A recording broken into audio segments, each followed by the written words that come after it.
ante un público compensa más que tocar en el estudio? So the question is, if do you prefer to play at the recording studio or live? Pues mira, a mí casi me gusta más el estudio. And then Paco right away says, I prefer to play in the studio. The phrase casi me gusta más, in Spain, this is a polite way of saying I like this thing and don't make me trouble for it. Because he will explain why it's different playing in the studio recording. Well, nowadays, for those who are young guys, they will say, what is this guy Ruben saying? There is no anymore LP format. There are single songs, but actually an album, if you analyze an album like Almoraima, Lucia, or Sirocco, any of his albums, the whole album is a whole concept together. So there is a reason why piece number one is this, piece number two is that. So, and it has that structure. Now that thanks to iTunes, or who knows who started first inventing this system of sharing pieces, etc., from a long time ago. And now there is only this single piece concept, which destroyed it. But anyway, if you want to really understand what is the serious discography of music, not the light version nowadays, but to make an album, because Paco created one album better than the next one, better than the previous one, and keep going this way. So to do that, he will explain also his creative process on this aspect. Porque, bueno, equilibrar las dos cosas. En el estudio. He said, well, let's balance. I will try to balance both things because, of course, he remember I'm talking to the public now. it feels bad to the public to say, no, I don't care about you. I prefer to play my home alone. En el estudio uno compone, está buscando cosas nuevas. So in the studio, you search for new things. Siempre buscando cómo sorprender, cómo no repetirte, cómo huir de los lugares comunes. How to go away from common places and from cliches, and how to not repeat yourself, but to really create a compositional musical narrative. Y en el escenario ya sabes lo que funciona. And in playing live, you know what will work.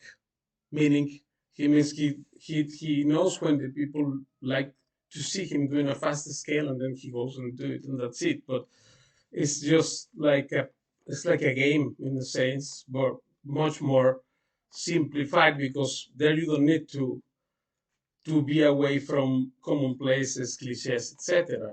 Remember, the cliche was once upon a time was not a cliche. So that's another complex topic we learn from here. But here he's saying, tú ya sabes lo que te van a aplaudir, cómo te van a aplaudir, cómo quieres que te aplaudan. That playing live, he knew how they will cheer up and how they will clap and say bravo and that. When do you want them to do it, etc. You control the public. Si yo quiero que me aplaudan mucho, toco para que me aplaudan mucho. Y if I want them to cheer up a lot and do an ovation, I know what to do. Y si quiero tocar para mí, a lo mejor me aplauden menos. And if I would be to play for me, then they will clap much less. So here it is, the thing, the reality of that. And that's why, because when Paco was playing there and everyone who have been playing, I also played in shows or live performance, not my field, clearly, but when I was young, I did a lot of things and playing with flamenco dancers and traveling all over the world with dance companies in Spain, everything. But, and for singers, etc., etc., just like it was a requirement before to play in the tablao in our time. At least I am the last generation who did it.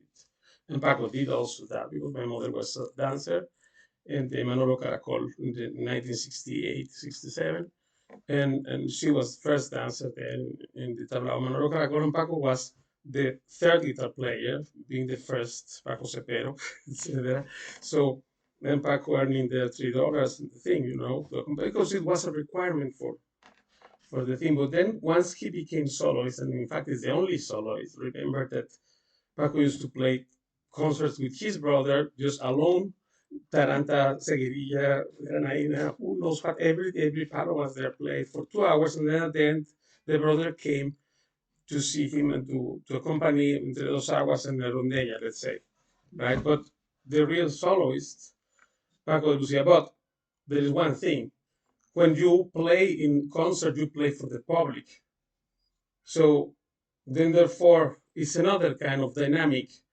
But the real aspiration of Paco was, and of every true musician, is to create really something new, go away from commonplaces. But if I don't even know what a commonplace is in a harmony structure in Soleá, what is commonplace in Soleá? Because nobody's doing anything apart from what Paco already did 40 years ago. So this has to have a reason why.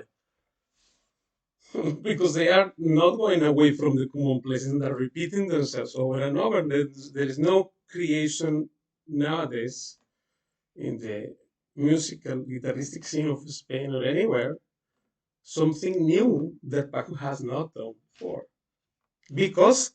Precisely because he did not prefer to play live and instead prefer to play for his goals.